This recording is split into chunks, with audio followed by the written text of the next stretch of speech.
Okay, good evening, everyone, and good afternoon to those who are in the Philippines. Okay, we will continue our study on the fundamentals of the faith, and we'll start tonight on lesson 2, which is how to know the Bible. Okay, so I trust that everyone have um, looked at their notes na pinadala ko about 2 or 3 weeks ago, and hopefully ay sinagutan nyo po. Hindi lang tinago sa phone. Okay? Para mas mabilis kasi this lesson is supposed to take only one meeting. So dapat matapos natin to today lang itong lesson na to. So kung nasagot natin yung mga questions, then mabilis tayong matatapos, and then we'll move on to the next lesson next week. Pero kung hindi, then we'll take probably baka mag-extend tayo. Okay? So, how do you study your scripture? Paano po natin ini-study ang scripture? So, ang objective ng lesson na to is motivation, to motivate the student to read and study the Bible. Okay? And then second objective is to teach the student basic Bible study skills. Okay? So, it motivates, hopefully by the end of this lesson, will motivate everyone to read and to study their Bible, and to teach the student that you'll be confident. You'll have basic Bible study skills. Okay? Common questions that will be answered in this study. First is, syempre, yung pinaka-basic na question, how do I study my Bible instead of just simply reading it? Okay? So, yun na yung dilemma. Yung mga nagbabasa, pero dun sa mga hindi pa nagbabasa, then I guess ang motivation is to start reading. Sa mga nagbabasa na, naka-create na ng habit in reading, how do you go to the next step, which is to study? Hindi lang binabasa. Okay? And then, so that's the first question that will be answered. And second question is, why is the Bible sometimes hard to understand, even for Christians? Okay? Okay, so we'll start with our memory verse, which is 2 Timothy chapter 2, verse 15. Okay, so can I ask everyone to unmute? Okay, and then read with me. Okay, read with me. And by the way, this memory verses, it's part of our study. Okay, as we will learn later on. Okay, so please unmute yourselves, and then we'll read 2 Timothy 2:15 together. Medyo magtatalo-talo yung mga voice natin, pero hopefully by repeating the words ourselves, okay, ma-ingrain mas lalo sa brain natin. So it's part of memorization, okay? Okay, so read with me 2 Timothy chapter 2 verse 15. Be diligent to present yourself approved to God as a workman who does not need to be ashamed, accurately handling the word of truth. 2 Timothy chapter 2 verse 15. Okay. Thank you. Okay, you may now mute yourself.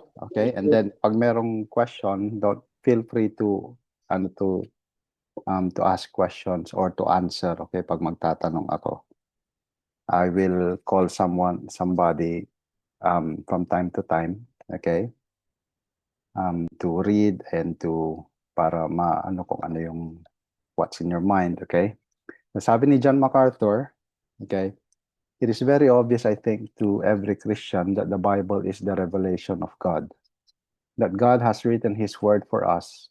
It is the only rule we have for life. It is the only standard we have for behavior. It is the only authority. There may be other things you learn in life that help you through life, but they don't have the authority that God's word does. When the Bible speaks, that is the voice of God. And it is authoritative and becomes then for us the standard of life. There are some Christians who read all kinds of books rather than the Bible. And we say they study about the Bible, but they don't study the Bible. The primary thing to do is to study the Word of God. Through it, God speaks. Now, there are other good books that other men speak through with emphasis on scripture and application and interpretation, but there's no substitute for the Bible. So in the life of every Christian, there must be that daily nourishing in the Word of God. It is critical. Okay? So, you may say na para kay John MacArthur lang yun. Okay? Ako iba. Okay? Pero it should be, we have to have that common, common way of looking at the Bible. Okay?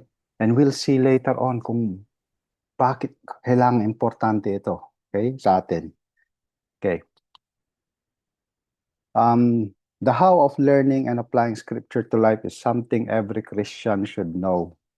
This lesson covers 5 ways to make the Bible yours. 5 ways, okay? Remember this: hearing, reading, studying, memorizing, and meditating. Compare those 5 methods of learning scripture to the fingers on your hand. Okay, if you hold the Bible with only 2 fingers, it is easy to lose your grip. But as you use more fingers, your grasp of the Bible becomes stronger. If a person hears, reads, studies, memorizes, and then meditates on the Bible, his grasp of its truths becomes firm. They are part of his life. As the thumb is needed in combination with any finger to complete your hold, so meditation combined with hearing, reading, studying, and memorizing is essential for a full grasp of God's Word.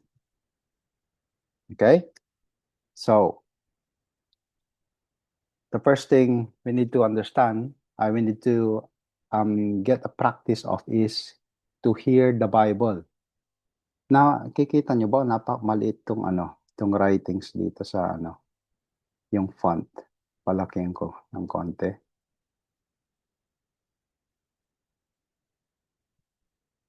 Okay.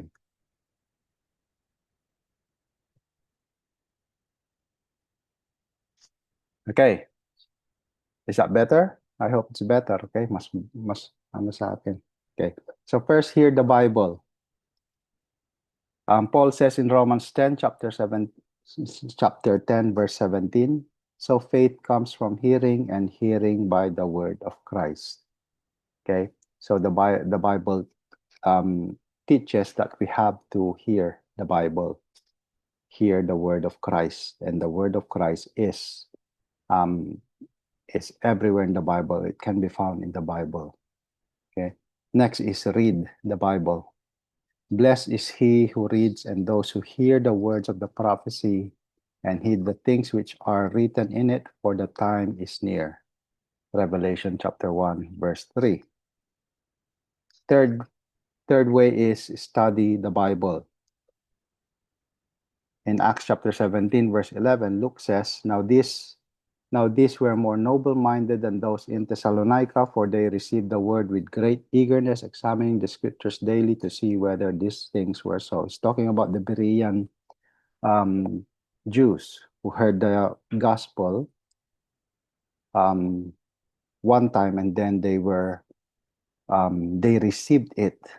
Okay, hindi nila ni-reject, and in fact, it drove them to study and to search the scriptures dun sa mga sinabi ni Apostle Paul. Okay, and then number 4 is to memorize the Bible. According to Psalm chapter 119, verses 9 to 11, how can a young man keep his way pure? By keeping it according to your word. With all my heart I have sought you. Do not let me wander from your commandments. Your word I have treasured in my heart, that I may not sin against you. Psalm 119, verses 9 to 11. Memorize the Bible. Okay? Remember, sabi ng psalmist dito, keeping according to your word. Okay? Your word I have treasured in my heart. Okay? For the reason of that I may not sin against you. So para sa isang Kristiyano, para malabanan ng kasalanan, okay, you have to rely on the word of God. Okay, we'll talk more about this later. Okay, and we'll look at the greatest example of how that's done. Okay. Next, number 5 is meditate on the Bible. Again, in the book of Psalms, Psalm chapter 1, verses 2 and 3. But his delight is in the law of the Lord, and in his law he meditates day and night. He will be like a tree firmly planted by streams of water, which yields its fruit in its season, and its leaf does not wither, and in whatever he does, he prospers. Okay? So, these are the 5 ways to study the Bible. Okay? So, the question now is, why? Bakit? Bakit kailangan natin gawin ang mga to sa isang libro na to? Okay? Why study the Bible? Why to know the Bible? Okay? So, this is where I hope you have all your notes with you. Okay? Pag wala, I am trusting that you have your Bibles with you at least. Okay? And then help me filling out the answers here. Okay? These 5 reasons for knowing God's word. Okay, according to 2 Timothy chapter 2 verse 15. Yung memory verse po natin. Okay? Memory verse po natin. Anong sabi ng memory verse natin? Do your best to present yourself to God as one approved, a worker who has no need to be ashamed, accurately or rightly handling the word of truth. Okay? Hello? Nandiyan po ba kayo? Okay. So first reason, according to Apostle Paul in 2 Timothy chapter 2 verse 15. Okay? 5 reasons for knowing God's word. First one, 2 Timothy 2:15. Yes. So Anong, we do ano? to approve by God. To be approved by God. Thank you. So that's the first reason, okay, to know God's word. And then the other one, 1 Peter 1 Peter 2:2. Yes. Okay. Do you want me to read it, Pastor? Yes. Okay. Okay. Sige, Chi. Or if anyone, teka, mag-ask tayo sa iba muna, Chi. Yung iba, do you have your notes? Pag wala, sige. Sino bang nandyan?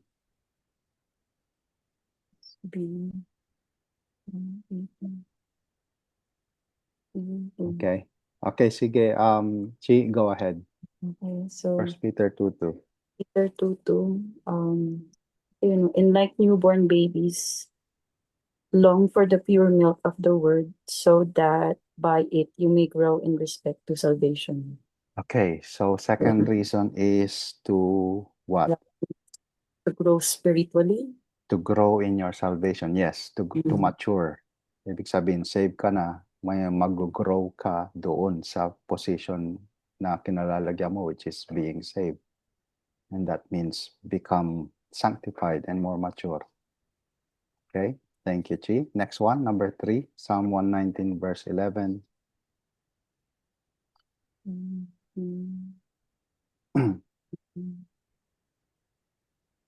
It is yung pinakahuli dyan sa passage na yan.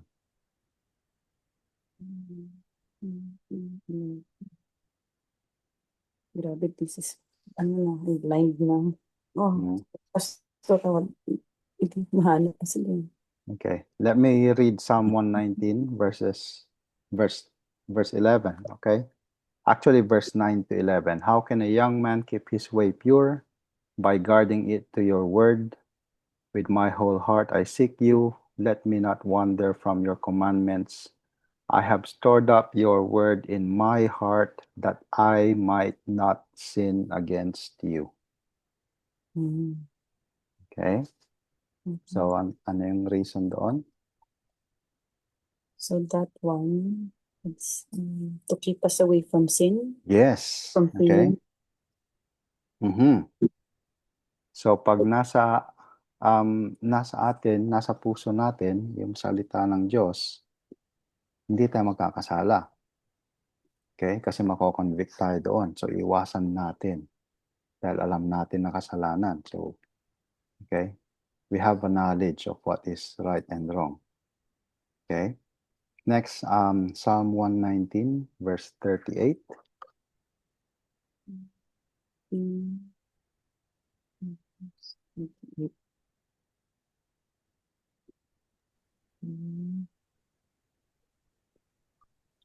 Mm.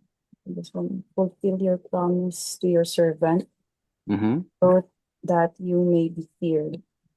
Okay, that you may be feared. So, it produces a, ang produce niya. So that one. Yung word of God doon is the promise, okay? Kasi the word of God has the promises of God. So pag alam natin yung promise ni God, okay, you remember in the Old Testament, may mga promises siya doon. Tapos sa future, sa then New Testament, kung anong mangyayari sa mga So merong wrath, merong mercy, may justice, okay? And so it drives us to fear God, to revere Him. It produces reverence for God. Okay? That's another reason. Okay? Thank you, Chi. And last one, Psalm 119, verse 105. This one, okay. Your word is a lamp to my feet and a light to my path. Thank you, Ate G. So ano pong reason na binibigay doon for knowing God's word? It's to guide us Guidance, day yes. to day. Thank you. Okay, so those are just 5 reasons, okay? Just 5 reasons. There is more, okay, pero we'll have to move on in order to finish, okay? So we study scripture because it is sufficient. Sufficient, okay? Anong ibig sabihin ng word sufficient? What does it mean? It should be enough. Enough, yes. Yung kumbaga, nandun na lahat. Mm. Okay? Wala nang kulang. Complete. Complete, yes. Complete. Kaya sabi ni Paul dun sa last memory verse natin, yung pinakauna, 2 Timothy chapter 3, verse 16, all scripture is inspired by God and profitable for teaching, for reproof, for correction, for training in righteousness. And then verse 17, wala dito, pero verse 17 says, that the man of God may be complete, equipped for every good work. Okay? So pag alam natin salita ng Diyos, kumpleto na ang kailangan natin to go through life. Okay? Ang kailangan mo na lang siguro, apart from the Word of God, is pangsustento ng physical body natin, which is food and drink and shelter. Okay? So if you have food, drink, and shelter, kumpleto ka na sa physical needs ng pangangatawan mo, ngayon sa spiritual need, ang kailangan mo ang salita ng Diyos. Yun lang, kumpleto na. Hindi mo kailangan ng mga counselor, mga doktor, sa utak, ganyan, psychologist or psychiatrist, kasi ang Word of God ang mag-handle ng lahat ng yun. Okay? Okay, so let's go to the next one. Okay? So, another reason, okay, i-add lang natin, no, another reason why we need to study God's word is, well, idagdag na lang natin, is to prepare oneself for service. Okay? According to um, 1 Peter chapter 3 verse 15. Sabi ni Peter, but in your hearts honor Christ the Lord as holy, always being prepared to make a defense to anyone who asks you for a reason for the hope that is in you, yet do it with gentleness and respect. Okay? So in your hearts honor Christ the Lord as holy, always being prepared to make a defense. Okay? So in order to make a defense, you have to know God's word. Okay? So it prepares us for the service of the Lord. Another one is in 1 Timothy chapter 4 verse 6. Okay, babasahin ko na lang. Okay, i-write down nyo na lang yung mga verses if you want. Okay, para i-review nyo on your own time. Okay.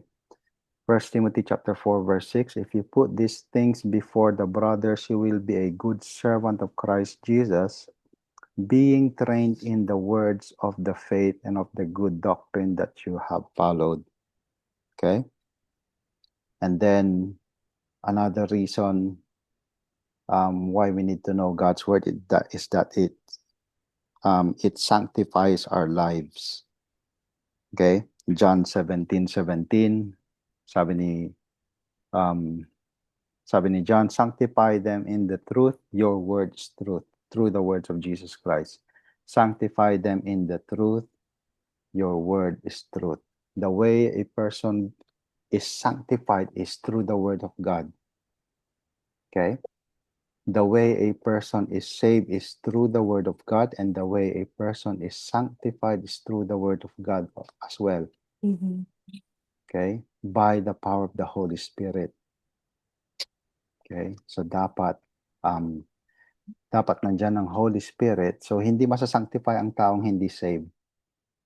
Kailangan munang masave by the word of God, by the gospel, and by the Holy Spirit.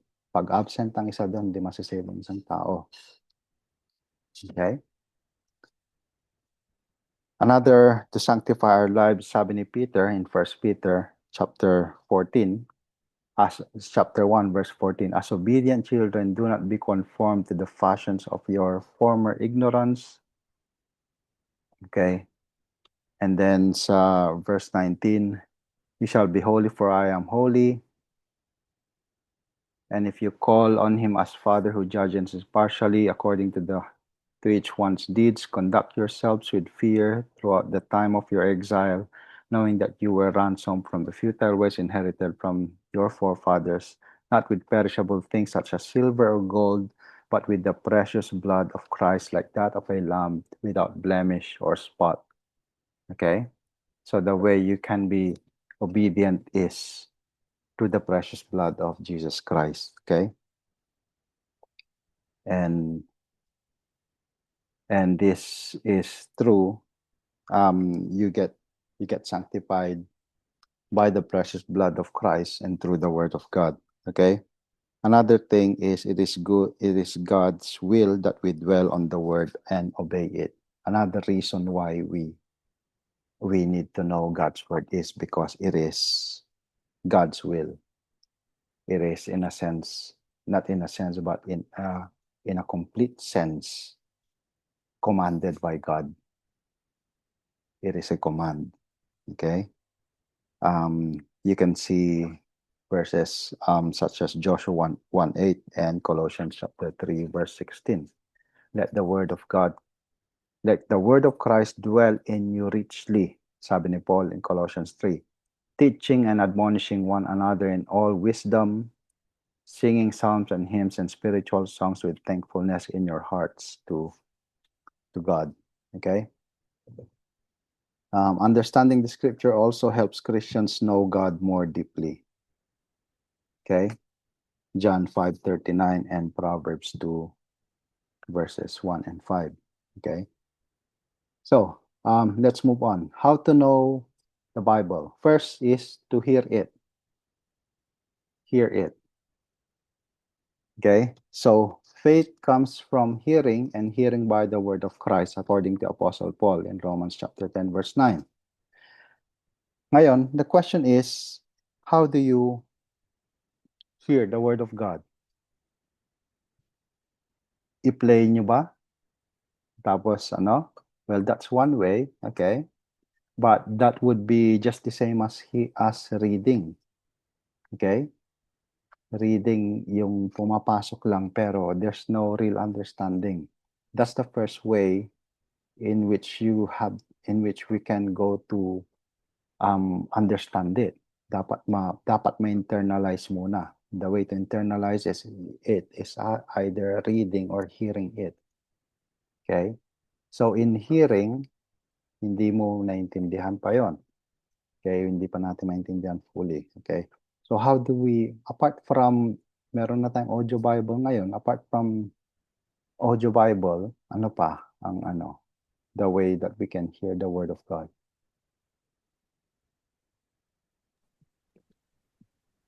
Discipleship.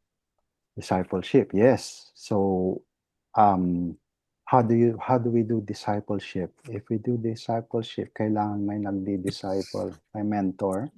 Listening to pastor's sermon in the Yes. church. Yes, that's another way. Okay? So, ibig sabihin, may nag-explain sa atin, nakikinig tayo. Okay? May nagtuturo.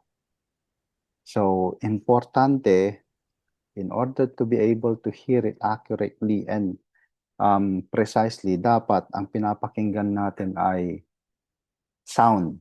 Okay? Yung tama yung pagkaka-explain, tama yung pag-unawa. Okay?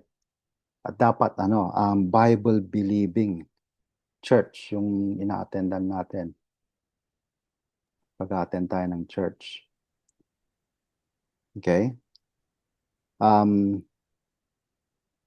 Hindi yung mga churches na or hindi yung mga leaders or pastors na ang pinipreach is yung mga opinions, sariling experience or regarding the cultural trends. Okay, there are churches like this na the preaching is centered on kung ano yung popular ngayon sa sa Instagram o kaya sa mga Hollywood. Doon sinesenter yung okay, those are you're not getting the word of God there. Ang nakukuha natin ay basura. Basura, okay? So it is important for people to hear the word preached on a regular basis. Regular basis. So hindi lang Sunday. And praise God that in our time and age, meron na tayong internet which can be used for both good and evil. Okay? And hopefully we are using the internet in para sa righteousness. Like we can listen to YouTube to John MacArthur. Yes. Or we can yes. have daily devotionals. Mm-hmm.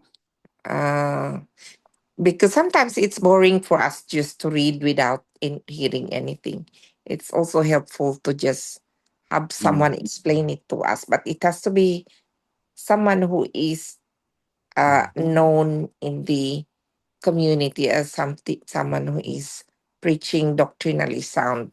Mm-hmm. Yes, Not like Kibuloy or something.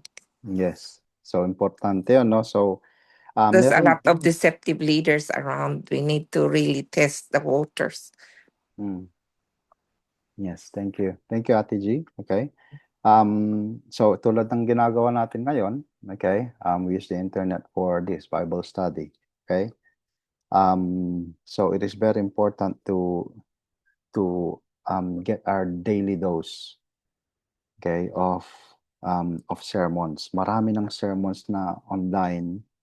You can also may mga nadadownload na rin na apps. Marami. You can go to Ligonier or GTY GTY.org na mga apps, okay? Marami dyan. Go Got questions. got questions, yes, that is also a resource, okay, but mostly that is for if you have specific biblical and theological and even worldly questions, and they will answer it in a biblical perspective in our Christian worldview, okay? So marami po tayong resources, okay? If you don't like reading, then please avail of these resources. These are all by God's providence and common grace na binigay niya sa atin. Okay? So, in Luke chapter 11 verse 28, Luke chapter 11 verse 28, whom did Jesus say would be blessed? Okay? Can someone read Luke chapter 11 verse 28 if you have your Bible?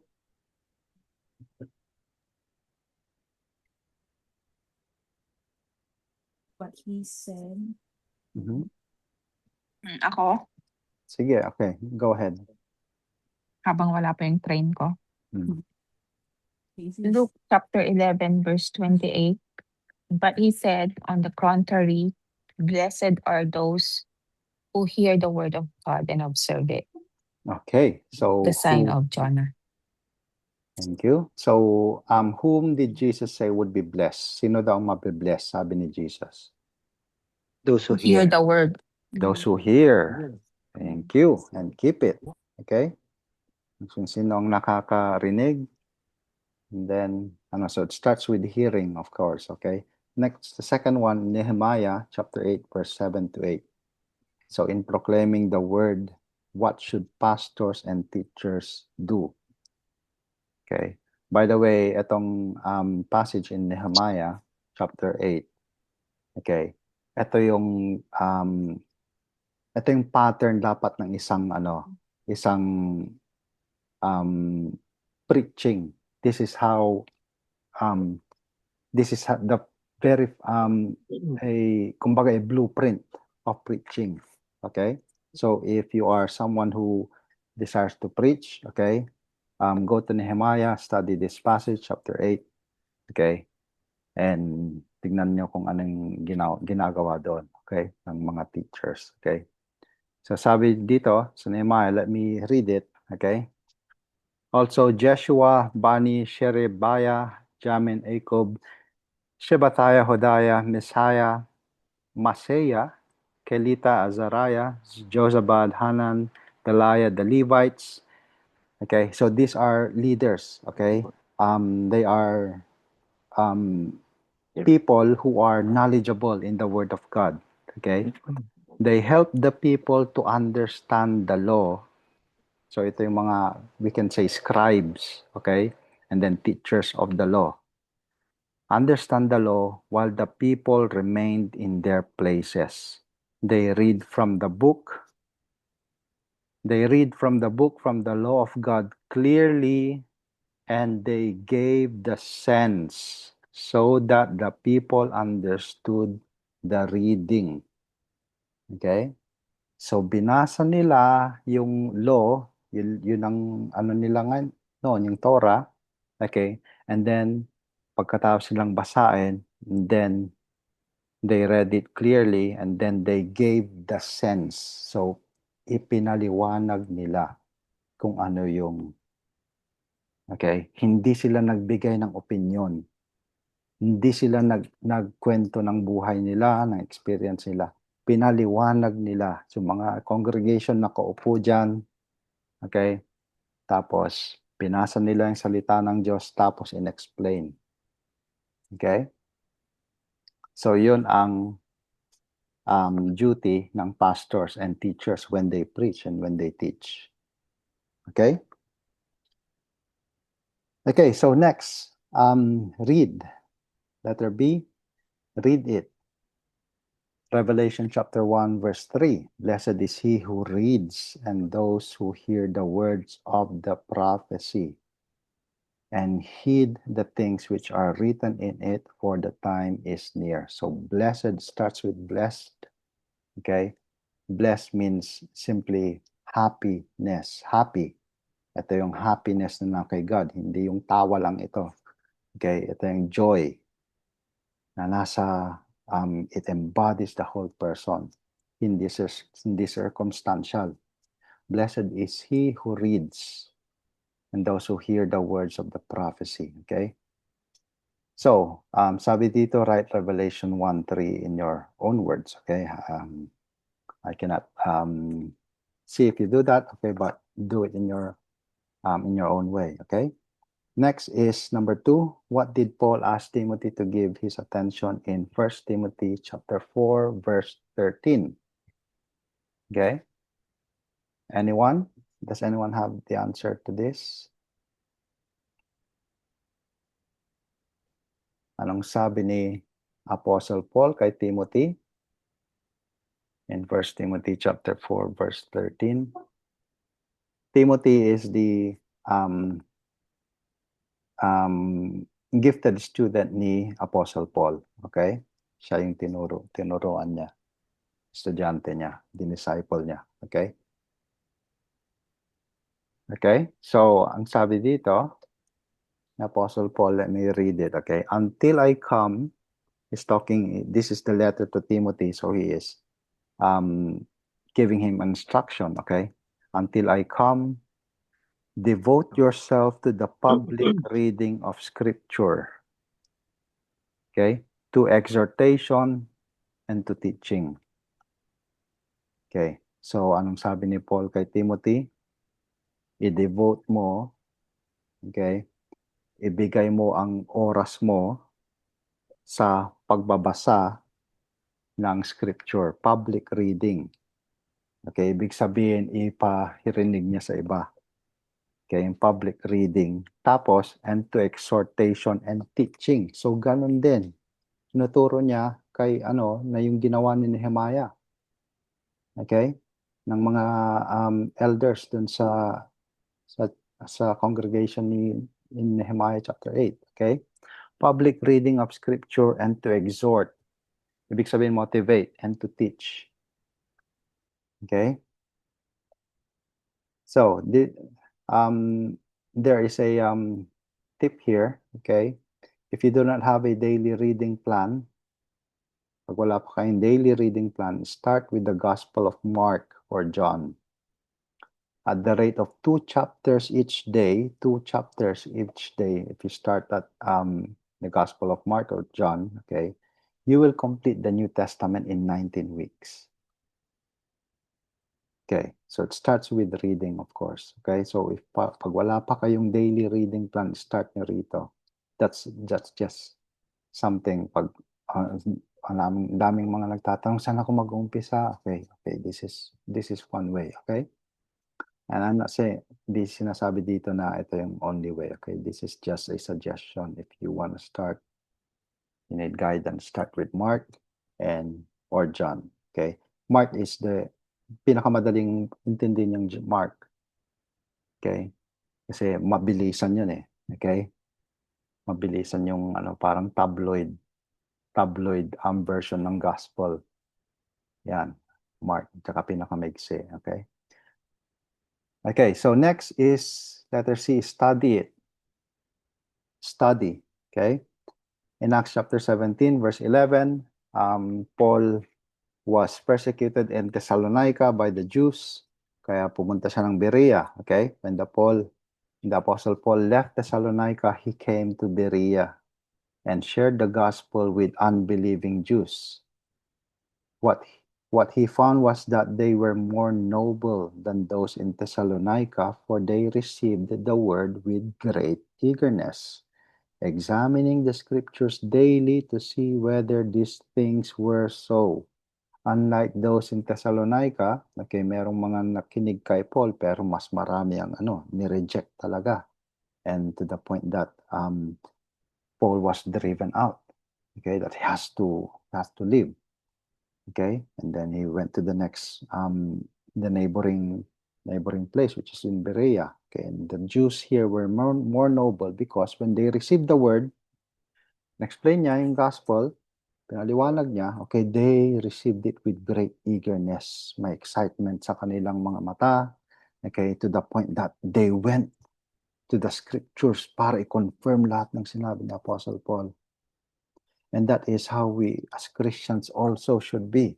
When we hear a sermon or a message, let's not be dogmatic regarding what the preacher is saying. Okay, we have to go and then to examine with the scriptures.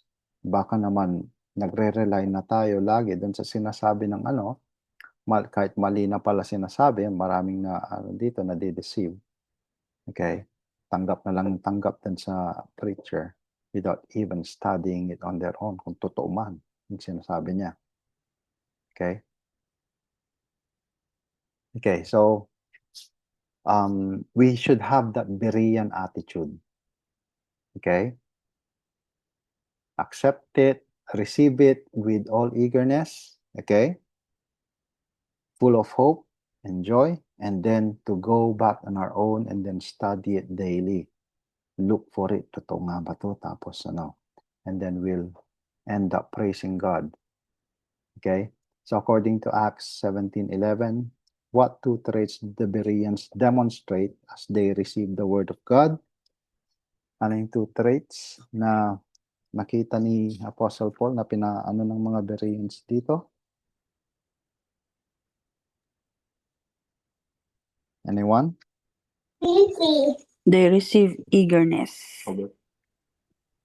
Yes, they received it with all eagerness. Tapos, they examine.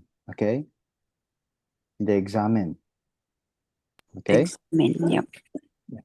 Okay. Okay, so thank you. And then number 2, in Proverbs chapter 2, verse 4, how should we search for wisdom or understanding? Do you have your sinong sa Proverbs chapter 2?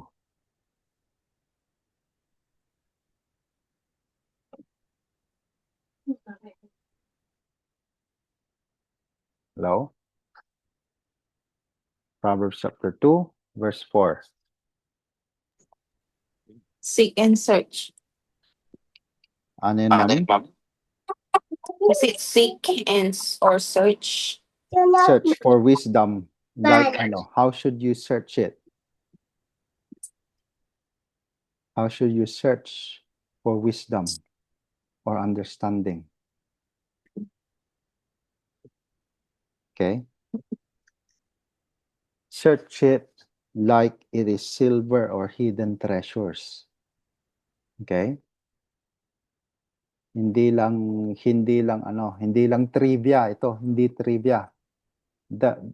What scripture teaches us, hindi ito knowledge na useless na ilang hakbang mula dito hanggang buwan. Okay? Gaano kalayo ang araw? Okay? Ilang mga ganun ba? Those are nonsense knowledge. Okay? What scripture gives is wisdom. What do we mean by wisdom? Okay, these are practical knowledge. Okay? Practical knowledge na ginagamit talaga sa buhay. Especially the book of Proverbs. Okay? These are wisdom literature. Okay? So the Bible study is more than just reading the Bible. It involves careful observation, interpretation, and application. So reading gives you the overall picture, but study helps you think, learn, and apply what you read to life. Okay? So, may question last time regarding reading schedule. Okay, I think sino yung nagtanong? Si Lori yata. Okay, when's the best time to read? Okay. It's and then may nagsabi preference. Okay, well that's true. It depends on one's personal life. Okay. Pero if you can get a grasp of this, okay. Ano yung pinaka-importante na bagay na kailangan natin gawin? Yun usually ang inuuna natin. Okay? So the moment we go to bed, okay, I don't know if you're praying. Okay, that should be praying should be the first thing na gagawin mo kasi matutulog ka na. Pero pag gising mo sa umaga, okay, usually people will go straight for their phones. Okay, I'm not sure if everyone does that, okay? Everyone goes to their phones dahil siguro naka-alarm or whatever, papatin yung alarm. Pero most people go to their phone and then go straight to sinong nag-comment dun sa post ko. Okay? So it means yun yung pinaka-importante sa atin. Dahil yun ang pagmulat na lang ng mata, diretso sa phone, okay? That is self-centeredness, okay? Self-centeredness. Dahil tinitignan mo kung sino nag-engage dun sa okay? It should be that the first thing we go to is the word of God. We go to God first. Okay? So, if I would encourage everyone na pagmulat ng mata, langit na katawa, diretso sa Biblia. Okay? Sabi ni si Ray Comfort, okay, no read, no feed. That's his motivation. No read, no feed. Pag hindi ka nagbabasa, wala kang karapatang kumain ng breakfast. Okay? Kasi pag inuna mong breakfast, mas priority mo ang physical body mo kaysa sa salita ng Diyos. So yun, it develops it's good for the pag yung fasting mo is in-extend mo by reading. Okay? And then after na-satisfy your soul, na-satisfy na yung soul mo, and then go eat. Okay? So that's just an exhortation, okay? So, ito, another recommendation, okay? This is how John MacArthur does his, okay? Reading one book every day for a month. One book every day for a month. Hindi yung you read it consecutively. Okay? John MacArthur, pag mag-ano siya, ang ginagawa niya, 1 month, for example, January, he's gonna dedicate it for one book alone. Every day, yung book lang na yun ang binabasa niya every day. And he makes sure that he does that. And he started with 1 John. For 1 month, he just read 1 John. It's just 7 chapters, 1 John. And then at the end of 1 month, by doing it every day, kabisado niya lahat ng sequence. Tapos kung may tatanong sa kanya, kabisado niya yung Bible niya. Okay? Just try that. Pick a book na short. Okay? And then just read it every day and then you'll grasp, ma-internalize mo yung yung sinasabi doon. You may not fully understand every single bit of it, okay, pero you will get the flow of thinking ng author. And it helps you understand. Okay? Helps you understand. Then after 1 month, go to another book. If you're reading the Gospels, okay, medyo mahaba, okay, or the book of Acts, halimbawa, mahaba yung Acts, 28 chapters. I don't think you have time every day to do that. Okay, so slice mo into bits and pieces. For example, for first month is Acts chapter 1 to chapter 8. Okay, yun. Just for 1 month, Acts 1 to 8. Next month, Acts chapter 9 to 18. Something like that. Okay, for 1 month. Okay, and then it will take you maybe I think maybe depends how many chapters. Okay, it will take you at least 3 years na makakabisado mo yung New Testament if you do that. Okay, so that's a tip. Okay, that is how John MacArthur studied. Okay, how he read his Bible. Okay, pero syempre, yun yung dinededicate niya for that. Pero he is also doing preaching, so he reads other passages, of course, kasi kung hindi naman yun ang preach niya every Sunday. Okay?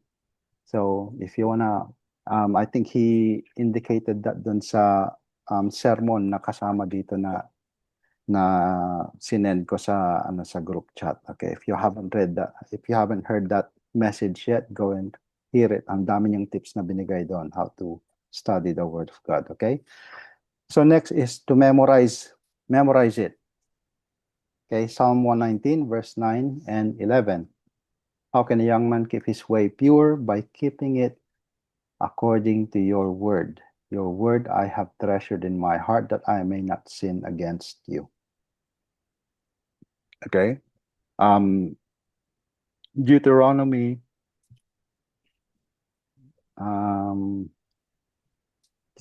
chapter 11 verse 18.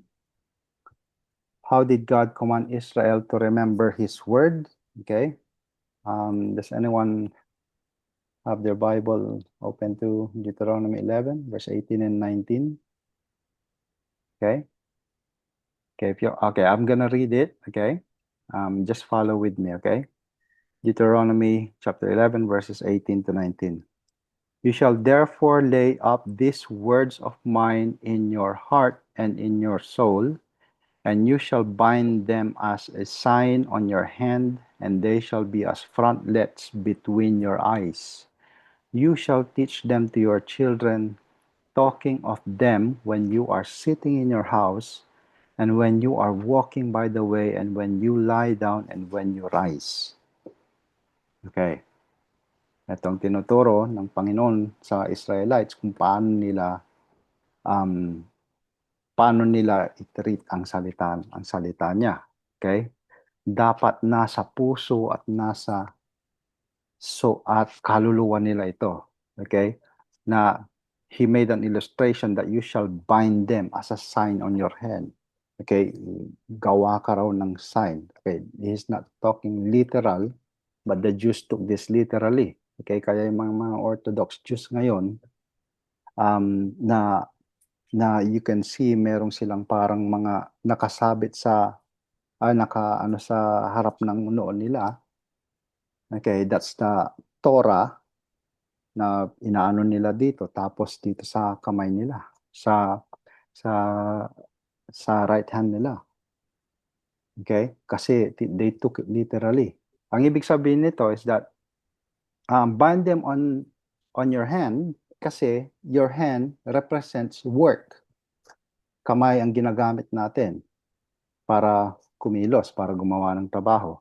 Yung frontlets between your eyes naman, ibig sabihin, kung saan ka tumingin, nakikita mo ang mundo ayon sa salita ng Diyos. Ibig sabihin, kung ano yung pinapanood mo, okay, ini-interpret mo ang pinapanood mo based on the Word of God. So, God is saying that, see the world through my lens, through my words. Interpret natin lahat ng nangyayari ayon sa kanyang salita. Okay? So, kung boboto tayo, okay, sino iboboto natin? Hindi dahil popular yung hindi. You have to interpret it according to God's Word. Okay? So, how did God command Israel to remember His word? Deuteronomy 11 verse 18. Okay? By keeping it in their hands and in their minds. Okay? And then in verse 19. Okay? So, para sa sarili nila yon, okay? Keeping it in their hands and in their minds, in their hearts and in their minds. Okay? And then, in verse 19 is, you shall teach them to your children, talking of them when you are sitting in your house, and when you are walking by the way, and when you lie down, and when you rise. Pagkausap mo mga bata, Okay, yun dapat ang bukang bibig mo. Okay? Tapos pag naglalakad ka, hindi mo nakasama mga bata, may kasama ka na ibang tao, dapat yun din ang bukang bibig mo. Talking of them when you are, kahit nakaupo ka. Okay? Kung sino mang kausap po, dapat nag-register ang Word of God sa utak natin. Okay? When you are walking by the way and when you lie down, kahit matutulog ka na, napakapagod ng araw na to, dapat we still go back to God's Word. Okay? So that is what how we should treat the Word of God. Okay? Next, Matthew chapter 4. 3 verses, verses 4, 7, and 10. If you're familiar with your Bibles, this is the temptation of Jesus. Okay? When after his baptism, the Spirit led him into the wilderness for 40 days, 40 nights without food and water. And after that, he was so famished. Bravo 151 Sierra thing. Those three of the guys forefront to the Sorry, Ami, what is it? not sure about Ingat like kita, the ha? time qualified, but Okay. So in the first verse, in verse 4 of chapter 4, during the 3 confrontations with Satan, what did Jesus do to overcome his temptations? Okay.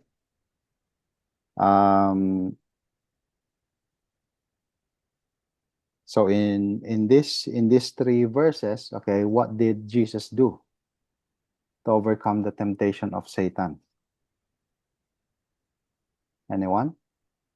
How did he answer Satan? Paano niya may mga temptation si Satan na pinagawa na inaano niya, ina-entice niya si Jesus. Okay? Did Jesus go with those things that Satan was suggesting? You're so hungry, make this bread, turn these stones into bread. Okay? Or I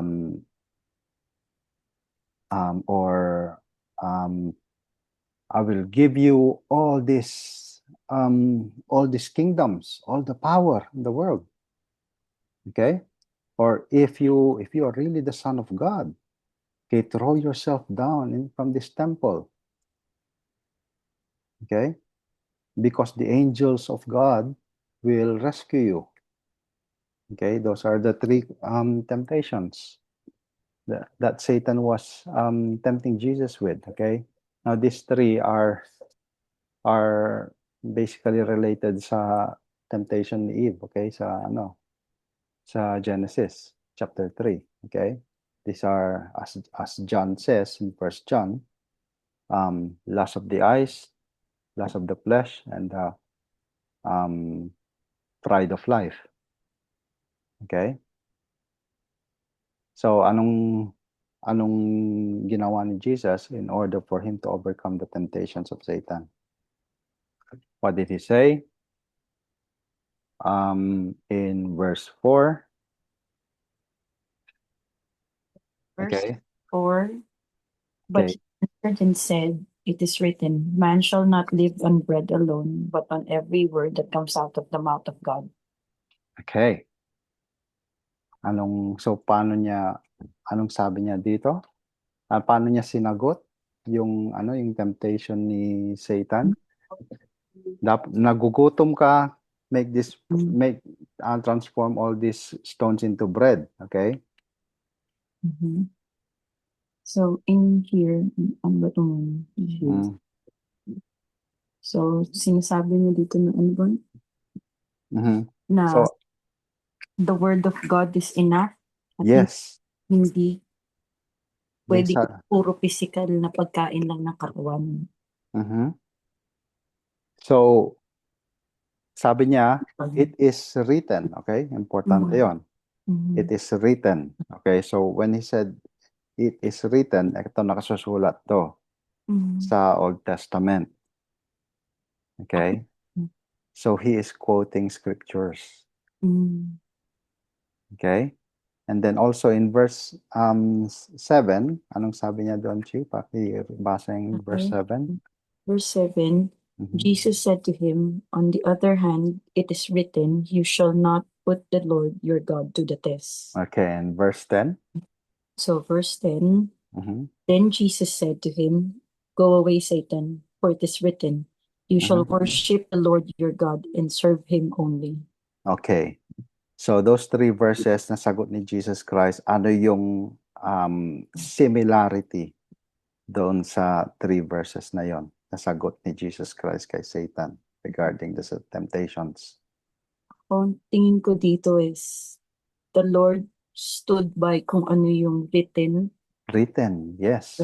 and then he believed and he trusted the Father's words. Mhm. Okay.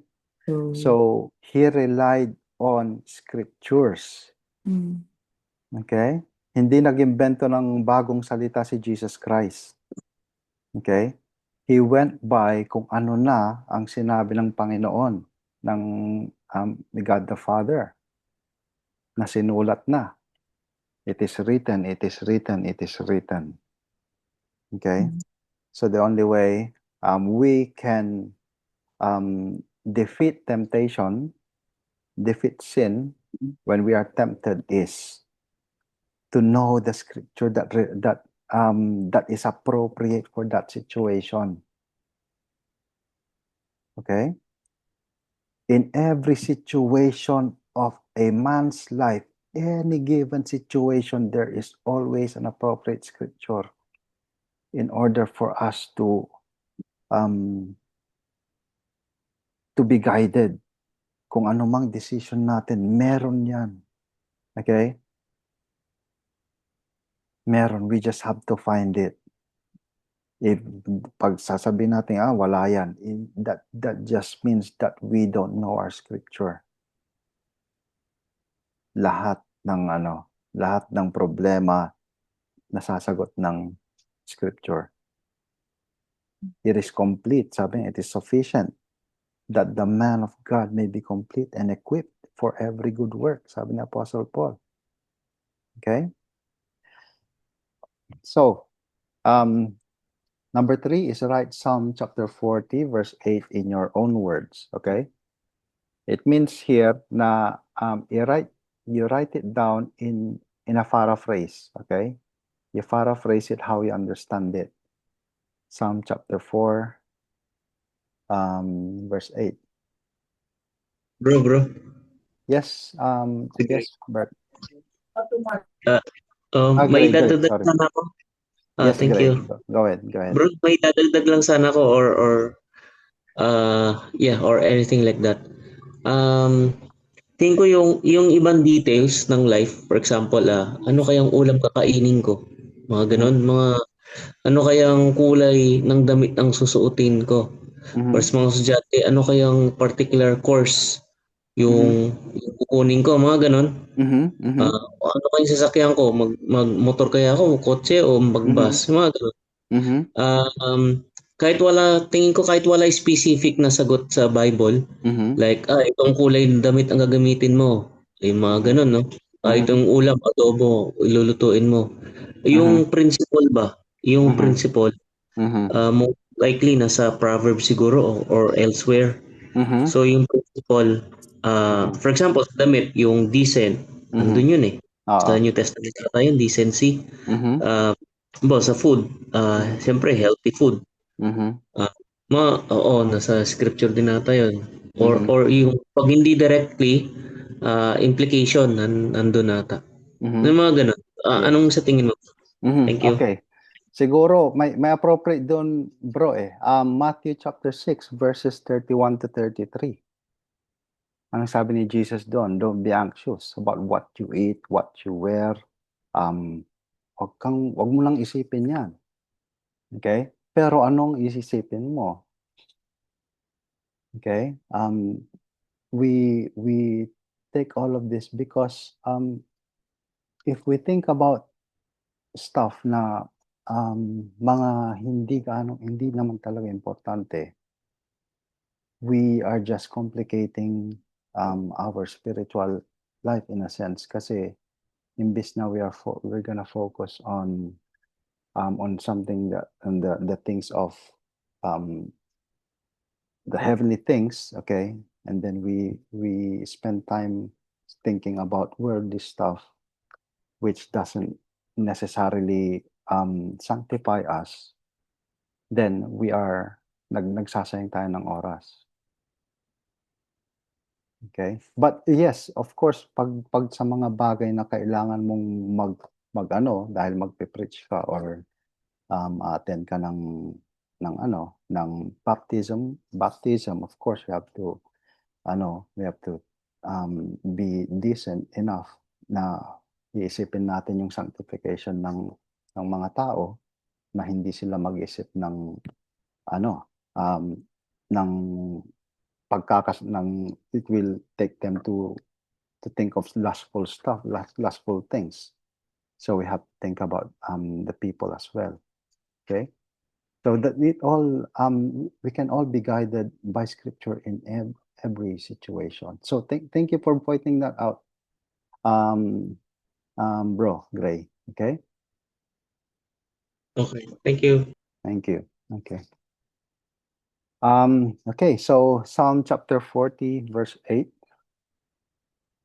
Write it down in your own words, okay? So I have it here. Hindi ko yata naisulat dito sa notes ko. Okay, but write it down in your own words. Try to i-paraphrase you, okay? So it is easier to memorize with a purpose. Understanding the meaning or application of the passage will make memorizing easier. Okay, so the last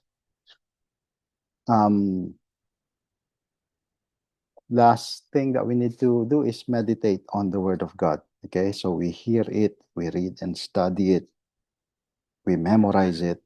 Okay, pag na-memorize natin, ibig sabihin, nandun yung understanding. Okay, but before we go to meditating, okay, let's go first sa saan ba yan? Ito.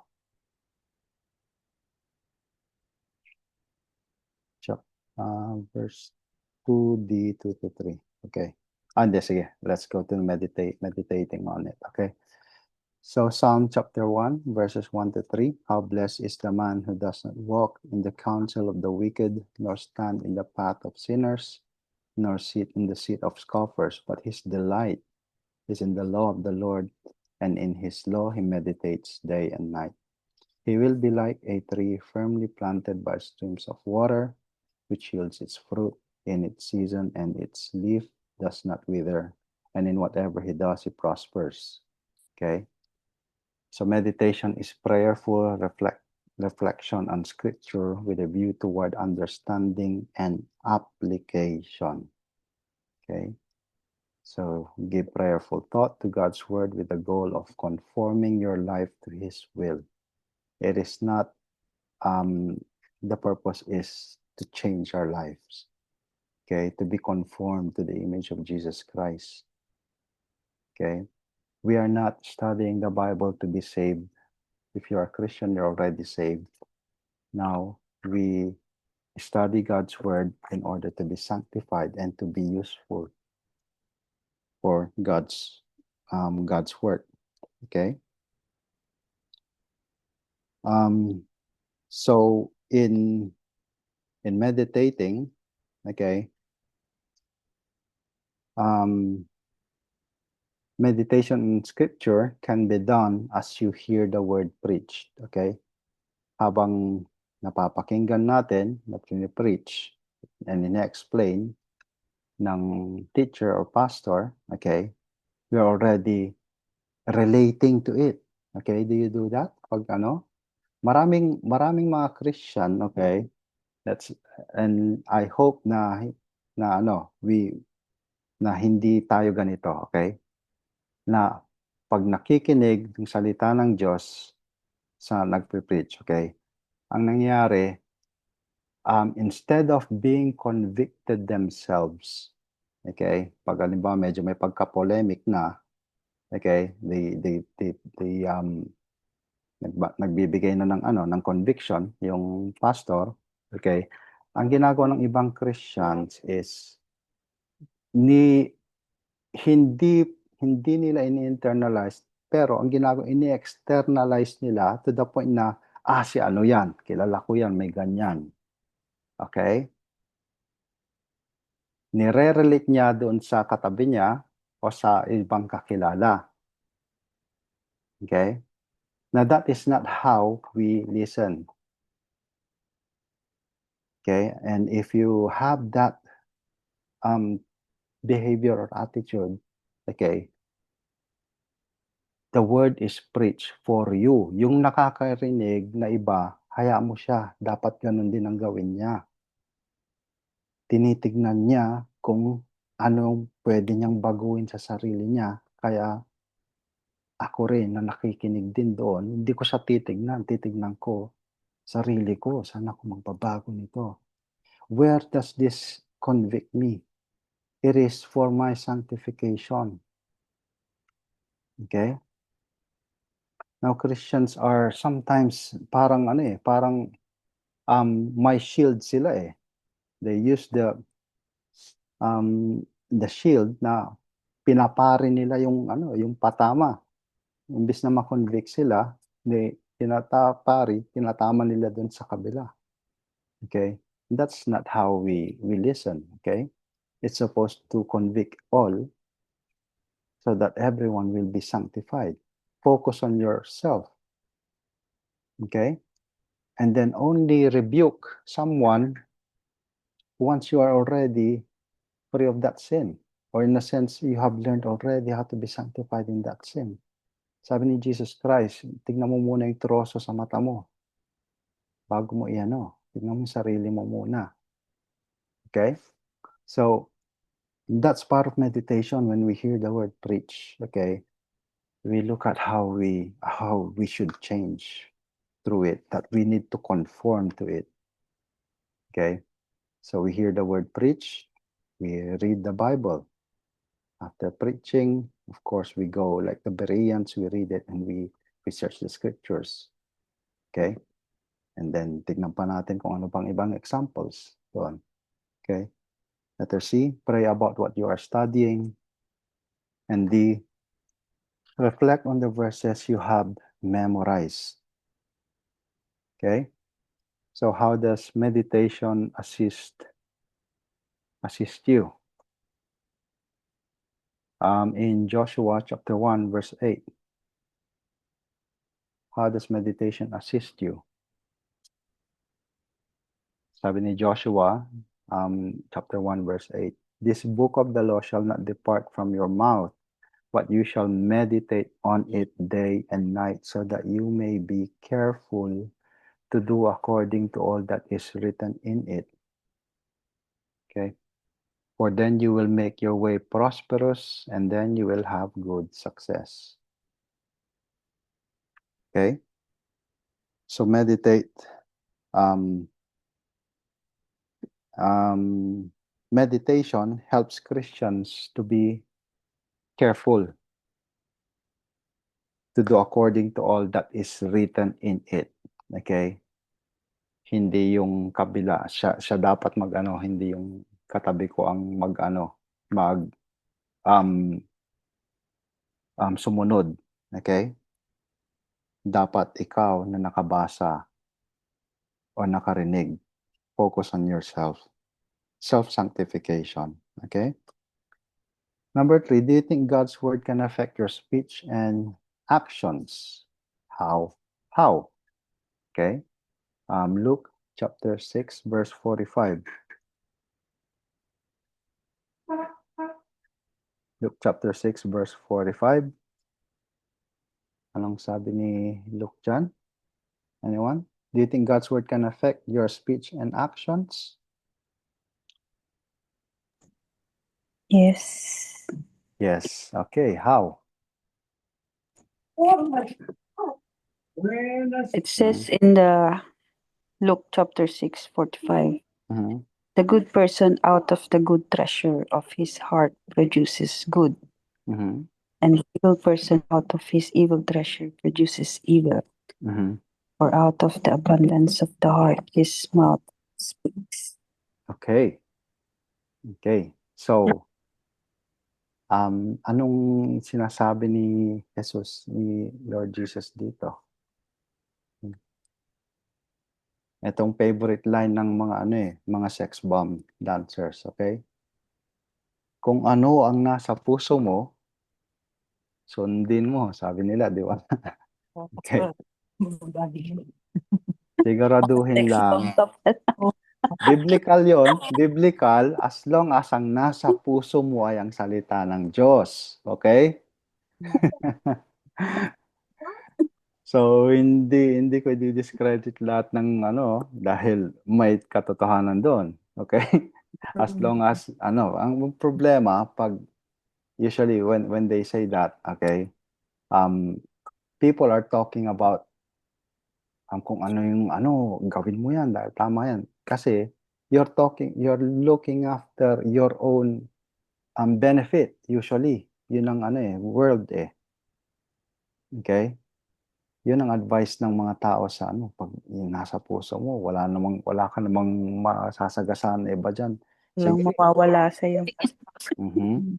Okay, that is the wrong way to do it. Okay, if you think about your own benefit o kaya napagod ako sa trabaho tapos sweldo ko ngayon, okay? Deserve ko naman to na ilibre ko ang sarili ko ng mga, okay, those are things that is of the world, okay?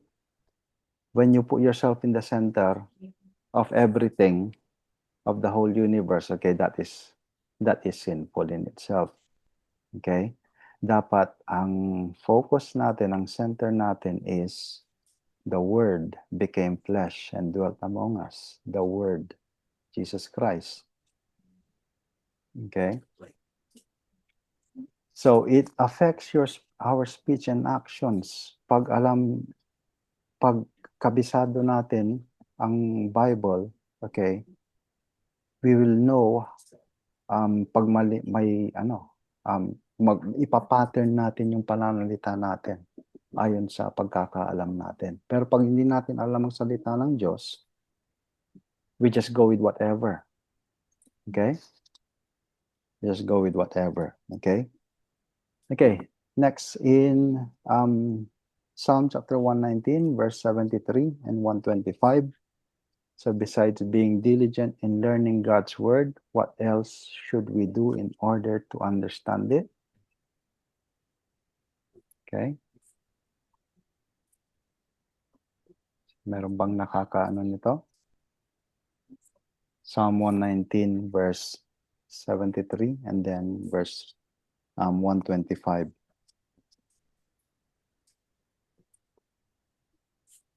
Hindi ko na kuha sa sa notes ko. Let me search it.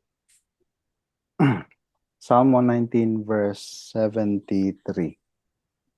Sabi niya, your hands have made and fashioned me. Mm-hmm. Me understanding that I may learn your commandments. Okay.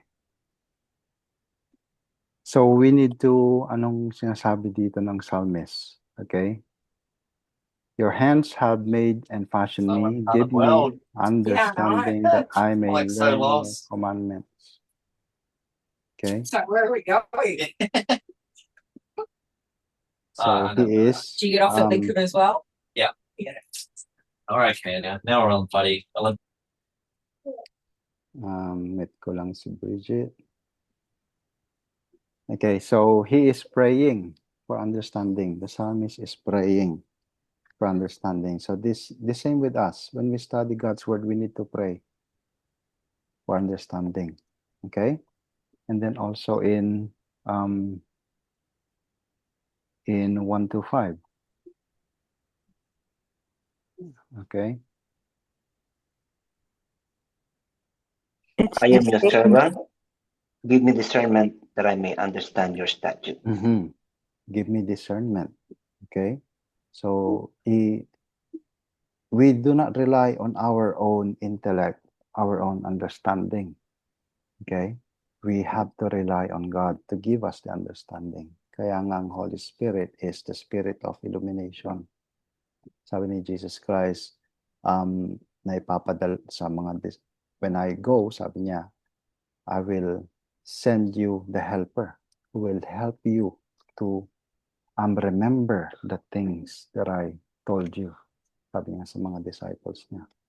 So the Holy Spirit, we rely on the Holy Spirit to give us understanding, which is why we need to rely on Christians also who have relied on the Holy Spirit to teach us. Okay?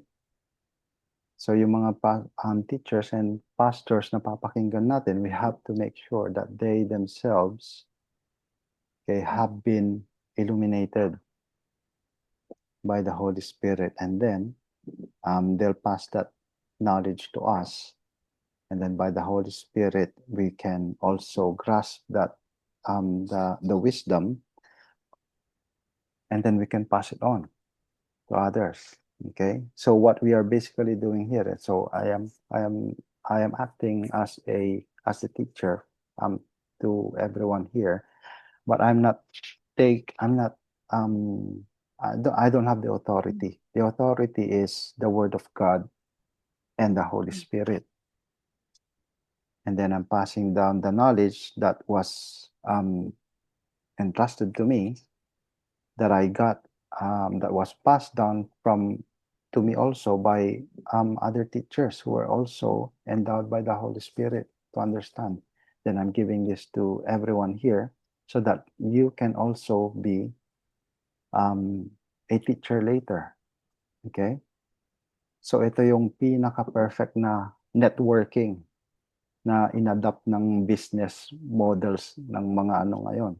Okay, mga pyramiding scam. Ito, they got it from how the gospel was shared. Okay?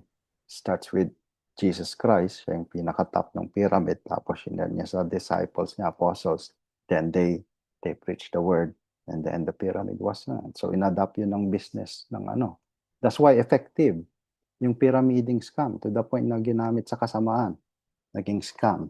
Okay? So, spend a short, let's go to the Bible study process. Okay, meron ba tayo? Sorry, our time is up. Okay, we will continue next week on the Bible study process. Okay, which, yeah, we can finish it next week. Okay, dahil I have to go through all the scriptures today para hindi yung hindi opinions ang sinasabi ko. Okay, so thank you for listening. Okay, any questions po or any clarifications? Yung kung baka mag-extend tayo ng konti sa sa mga questions. Okay, if there's anyone who wish to leave, okay, you can do so pag busy po kayo. Okay, but for those who want to ask questions, you can stay and we can hopefully we can find answers for the mga kung ano mga nasa puso nyo. Okay? Okay. Pastor, meron lang akong about this, kasi di ba Si Lori ba to? Lori ba yan? Sorry. Okay. ako pa lang. Kasi yung nung bago ako nung Christian, tinuro sa amin para makapag-meditate ka ng word. Yung SOP, yung scripture, observation, application, and then prayer. So until now, yun pa rin ang ginagawa ko. So read ka ng isang chapter. Tapos kapag meron kang may parang na sa puso mo na itong verse na to, yun yung gagawin kong yung i-meditate ko. Yung ko ano yung scripture for today, ano yung na-observe na-observe ko doon sa scripture na yon. So, hindi lang yung scripture na yun yung scripture na nabasa ko. Ano ba yung nilalaman o content, bakit sinabi niya yun? Tapos, uulitin ko ulit yung Mhm. chapter na yon, pati sa una tsaka hanggang sa huli. Mhm. Tapos, yun yung observation ko. Mhm. Bakit yun yung scripture na, bakit yun yung sinasabi ng scripture. So, ganun ang ginagawa ko. Tapos, and then, Mhm. paano ko siya i-apply? I will Mhm. question myself, paano ko i-apply yung scripture na yon sa buhay ko? Mhm. At sa araw-araw na, sa the whole day na yun, anong dapat kong gawin? Then Mhm. after that, I pray, susulat ko yung prayer ko na rin at the same time. Yun na rin magiging prayer ko. Hmm. Yun, share lang. Tapos shinare ko na din to sa mga anak ko. Ewan kong ginagawa ni Hana. Pero Okay. na-share ko na din sila. Okay. Yun, kumbaga yun yung nakasanayan ko Mhm. since then. Hanggang ngayon, ginagawa ko pa din. Okay. Ewan ko kung may mga ganong, kung may Mm. mga kayo na sinusundan or whatever. Basta Okay. yung meditation ko, ganun ako mag-meditate. Mhm. Okay, thank you. Thank you, Lori. Sorry, may question, may follow-up question ka ba doon sa ano, or you just want to share yung Just want to share, yun lang. Okay. Sorry. Okay, that's okay. Okay, thank you. Yes, okay.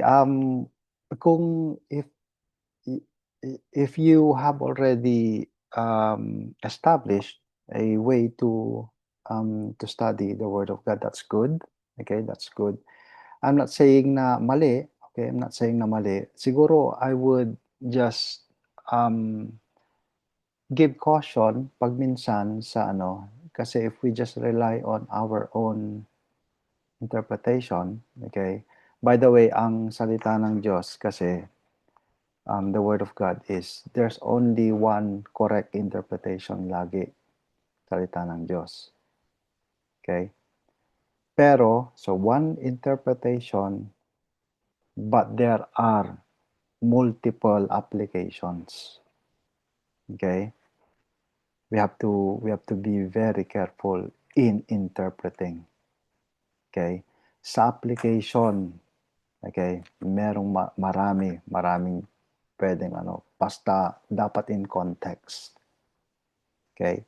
Huwag yung i-apply na lang. Dapat in the same circumstance. Okay? Pero lahat naman kasi ng circumstance natin di pare-parehas.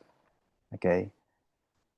So we have to be very careful with interpretation. So when you're doing your own study, okay, if hindi clear yung isang passage, okay, it's best na mag-consult tayo. Okay? Kasi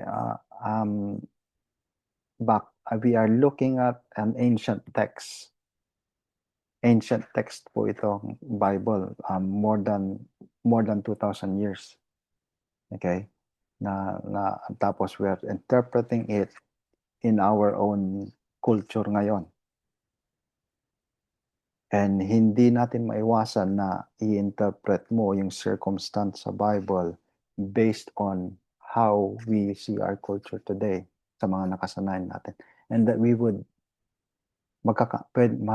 maaari tayong magkamali doon. Okay? So you have to, if you want to do your own study, okay, Bible study, I would suggest you buy or you download, marami ng resources ngayon sa mga apps, app stores or whatever, okay? Get a Bible concordance, okay? Or a Bible dictionary, download natin. Tapos mga commentaries, Bible commentaries, okay? I'm using several dahil meron akong ipapakita dito ngayon.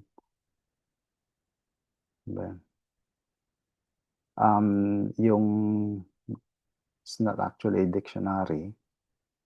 Ito, to get yung meaning ng word, okay? Yung meaning ng word. So this is the interlinear Bible. Okay, halimbawa nasa Matthew 6 tayo. Tapos I would like to understand in verse 13. Halimbawa, yung word na kingdom na ginamit dito. So I will pick this. Tapos lalabas yung definition. Okay? Using the Strong's Concordance. So ang definition, in the way the word kingdom was used, okay, ito yung mga possible definitions. Okay? And then nandyan din yung origin niya. Okay? Yung usage, if you're into the Greek text, okay? Nandyan, pag nag-study ka ng Greek, okay? So this is very important pag you have to have a Bible dictionary na in-explain niya, binibigay niya yung definition ng word doon sa context ng culture nila noon. Kung anong pagkakaintindi, tapos kung ano yung ibig sabihin ng ng word na yon. Kasi words evolve. Nag-evolve ang mga words natin. Especially ngayon, iba ang word ng ano yung pinaka-popular word ngayon na pinupush. Okay? Na confuse na ang mga tao na isa lang naman ang meaning ng word na to. Okay? The word woman. Okay? Woman.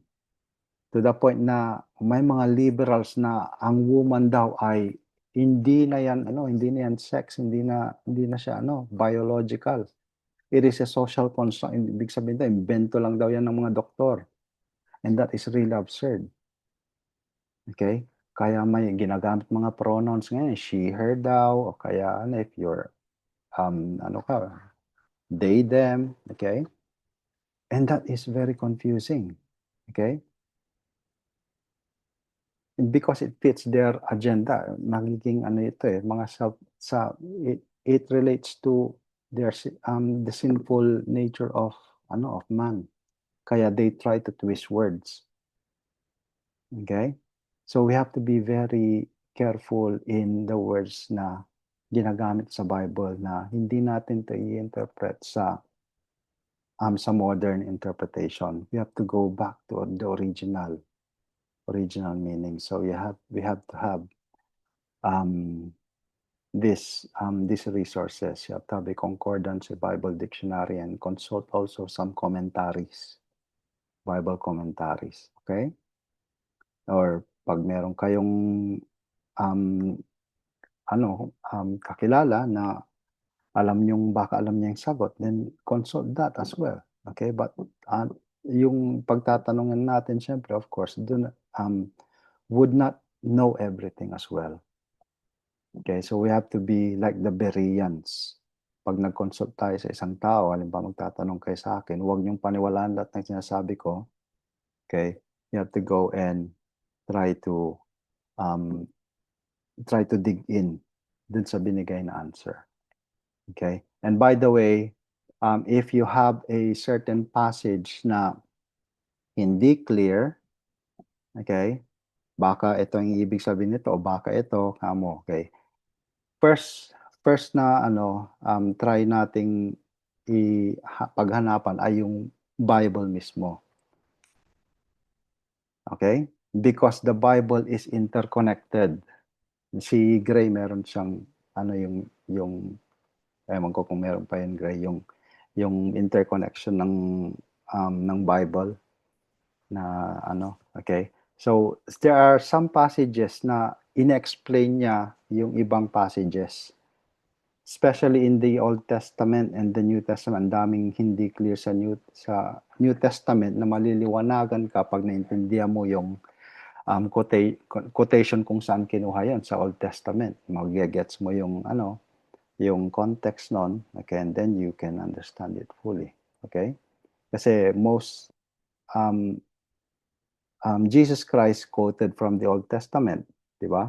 Si Apostle Paul nag-quote, Peter, all of the New Testament nagpo-quote sila from the Old Testament. So pag may hindi ka naintindihan doon, try to look kung saan yung quote na yon sa Old, okay? And then you'll get the context. Okay? So thank you, Lori, dun sa shinare mo. Okay, we will also discuss pa natin yon next week, okay? Okay. Okay, thank you. Thank Okay. you. Thank you. Okay. Meron pa bang ibang who wants to share or anyone have any questions?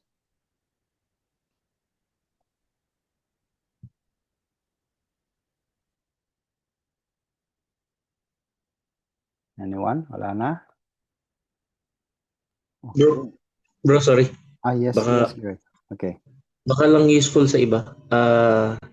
Ang tawag dito, sa tingin mo ba lahat ng verses ay kailangan ng mga ganyan, mga lexicon, mga commentaries, mga resources? Sa tingin mo ba o doon lang sa tingin natin hindi natin maintindihan na verses? Sa tingin mo, bro? Thank you. Okay, thank you, Gray. Okay, so etong isang mabigat dito dahil I'm taking up a Master of Divinity, okay? Tapos sa biblical studies kasi when we come into a certain passage, okay, na akala mo'y kabisado mo na, tapos you don't take notice dahil alam mo na napag-aralan mo na, siguro na-preach na sa'yo, and then you already understood it. And then you suddenly may mag-open up ng certain different way in approaching it. Okay? And then you'll get a different application. Kumbaga yun pa rin yung meaning, pero yung application niya in someone's understanding where it reflects your siguro mas lalong aangat pa yung understanding mo sa gospel. Halimbawa, for example, yung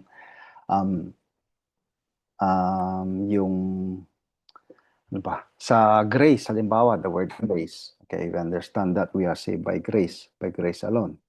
Okay? Ngayon, ano ba yung ibig sabihin ng grace? Naintindihan natin, sa unmerited favor. Okay, binigay sa atin yun na hindi naman natin deserve.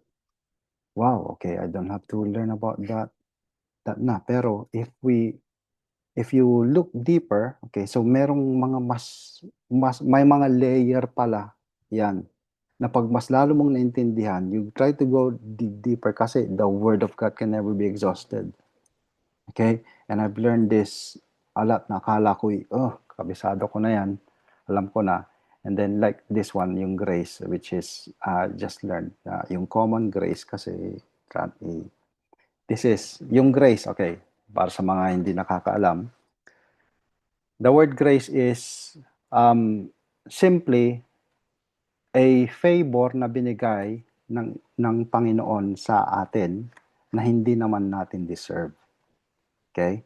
Sa mga magulang halimbawa, binibigyan niyo yung mga anak natin ng ng mga pagkain nila. Okay, kahit lalo na pag mga baby, dahil siyempre mahal na mahal natin mga baby. Okay? Walang ginawang kasalanan yan, pero binubuhos natin ng Okay? Pero, so yun, hindi niya deserve, pero binibigay lang natin. Okay? Paano na pag lumaki na yung anak natin, tapos sumasagot na yan? Sumasagot na sa atin. Huwag kang sasagot, pero sumagot pa rin. Nagkasala sa'yo, na-offend ka, tapos pinalo mo, pero mamaya bibigyan mo pa rin ng pagkain. Okay? Tapos, mamaya paano kung mas karumal-dumal ang ginawa niyang kasalanan sa'yo pag lumaki na yan. Mas grabe na, hindi lang pagsagot. Okay? Halimbawa, tinakbo niya yung sasakyan mo. Tapos pinangkarera. Okay, masyadong yon. Pero anak mo pa rin yung Okay, depends. Ang Panginoon kasi, when He gave His grace sa atin, nung create niya ang mundo, remember, bago niya i-create ang tao, Okay?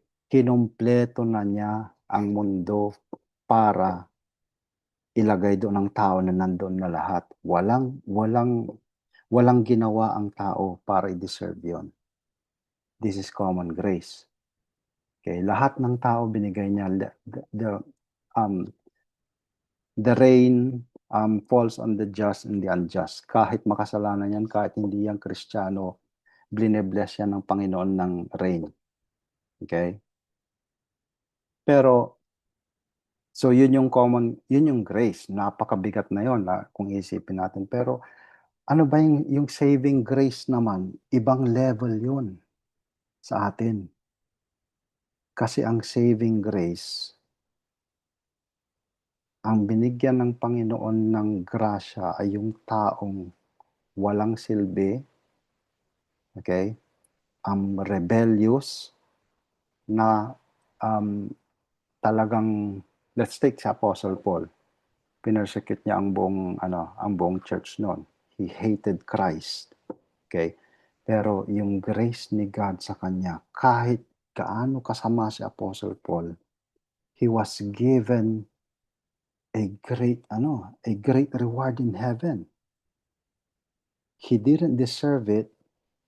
Okay? Hindi siya parang bata lang na walang kasalanan eh. Talagang sobrang grabe ang kasalanan ni Apostle Paul. And then God rewarded him in heaven with the greatest of all rewards. Hindi niya deserve. He deserves hell. He deserves the greatest of hell. Ika nga, dahil ang pinersecute niya mismo yung name ni Jesus Christ. And that's why he calls himself the chief of sinners. Okay? So, yun yung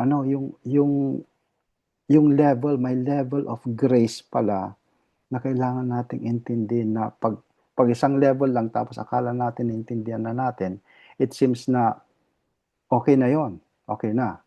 Hindi sa mali, okay na. Kumbaga tama, pero may deeper level pa na pag naintindihan mo, we will worship God even more, knowing that His grace was greater than what we thought.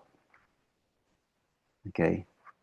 If we analyze our sin, bibilangin mo ilan ang kasalanan na ginawa mo sa Panginoon. Tapos, inako niya sa krus yun.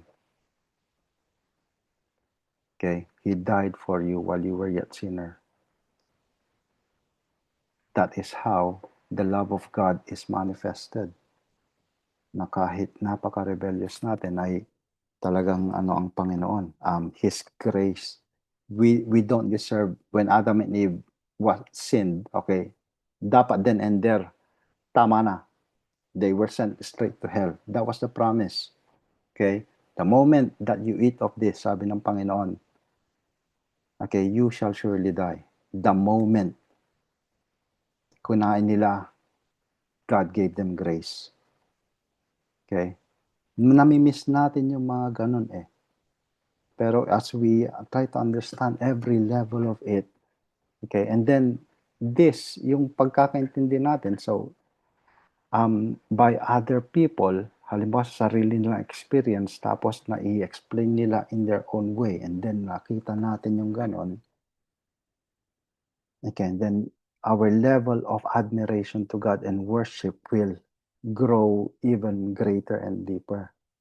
Pero pag nag-rely lang tayo doon sa pagkakaalam natin, is yun lang yung level ng worship natin.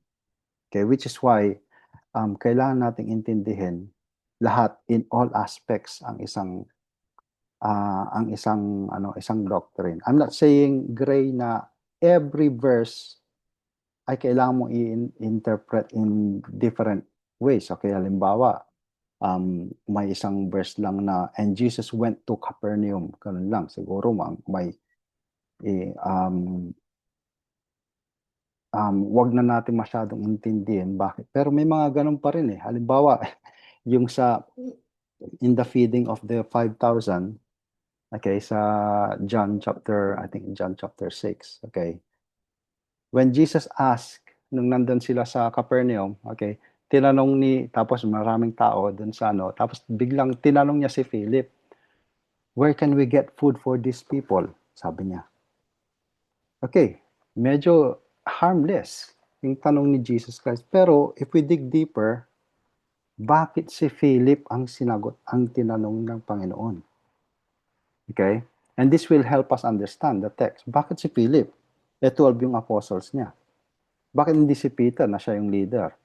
Bakit hindi si John na he's the apostle whom the Lord loves? Okay? Kasi ang context nun, Capernaum, if you looked at the map of Palestine in Galilee, okay, Capernaum, nasa northern tribes to eh. Okay, malapit sa Sea of Galilee. Ang Capernaum malapit sa Bethsaida. Nasa west niya yung Bethsaida. And Philip is from Bethsaida. Okay?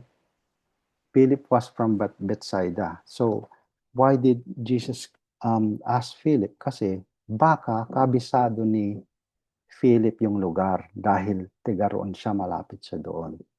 Okay, and so these are things na it seems harmless pero it will add more to the context para ma-picture natin maigi yung yung scenario and yung yung yung binabasa natin. Okay? Thank you Gray sa question mo, and I hope na did that satisfy your Yes, bro. Thank you. Okay, thank you Gray. Okay, okay, meron pa pong question.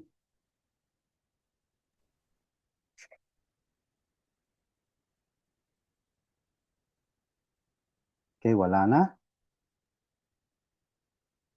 Okay.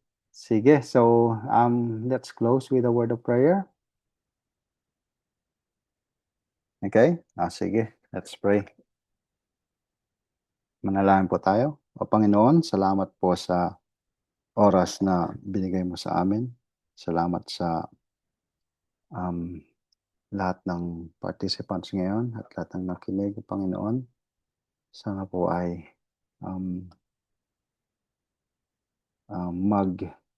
maging deeper pa ang aming pagnanasa sa iyong mga salita, Panginoon, na makatulong itong study na to sa aming sariling pag-aaral at pag-unawa sa iyong salita, na we'll always rely on your Holy Spirit, O Lord, to give us the wisdom and discernment, O Lord,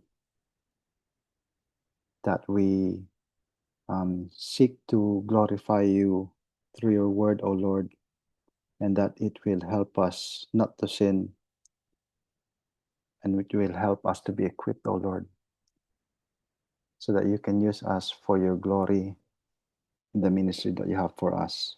For we are your workmanship, created in Christ Jesus unto good works.